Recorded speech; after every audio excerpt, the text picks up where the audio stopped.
លើកនេះមកបុកលហុងគឺមកបុកបានឆ្ងាយខ្លាំងមែនទែនមកបុកនៅព្រំដែននឹងជើងភ្នំតែម្ដងបើសួរថាខ្លាចអត់ទៅដល់ជើងភ្នំចេះបើសម្រាប់ខ្ញុំអត់មានខ្លាចអីទេជាធម្មតាប៉ះសិនបើកាត់អ្នកនៅឆ្ងាយគាត់អត់ដែលជួបអត់ដែលដឹងអត់ដែលឮដូចយើងគាត់ប្រហែលជាមានអារម្មណ៍ថាភ័យខ្លាចតែបើសម្រាប់ពួកខ្ញុំនៅតាមព្រំដែននេះវាសឹមមកទៅហើយលើកនេះគឺខ្ញុំទៅបុកលហុងនៅជើងភ្នំតែម្ដងទៅបុកឲ្យបងកងទ័ពគាត់ហូប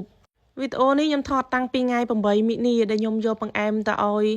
បងប្រុសខ្ញុំនៅជើងភ្នំអញ្ចឹងណាហើយក៏នឹកឃើញថាដំបូងឡើយគឺយើងទៅបុកលហុងហូបជុំគ្នានៅជើងភ្នំបដូរបរិយាកាសម្ដងហើយណាមួយក៏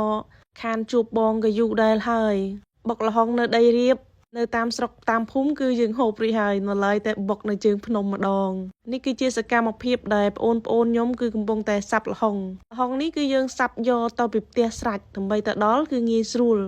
យើងទៅដល់គឺបុកតែម្ដងនេះគឺជាអីវ៉ាន់ដែលខ្ញុំរៀបចំដាក់ត្រកដាក់អីតោនអញ្ចឹងណាហើយគ្រឿងទេសដែលអត់អាចចូលបានគឺប៊ីចេងសញ្ញាចានត្រូវវែកតែអត់ប៊ីចេងសញ្ញាចានត្រូវវែកបុកលហុងយើងគឺលែងឆ្ងាញ់តែម្ដងគ្រឿងទេសតែអត់មួយមុខណាមួយគឺវាអត់ឆ្ងាញ់ប៉ុន្តែប្រសិនបើអត់ប៊ីចេងសញ្ញាចានត្រូវវែកនេះរឹតតែអត់ឆ្ងាញ់ទៀតមិនងាយមានឱកាសមិនងាយមានពេលវេលាបែបនេះទេ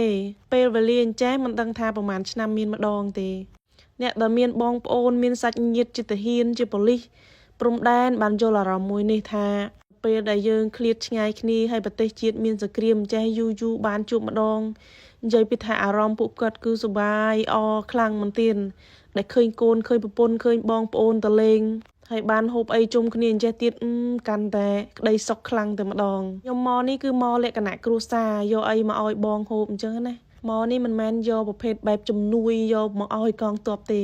គឺខ្ញុំយកជាមហូបជា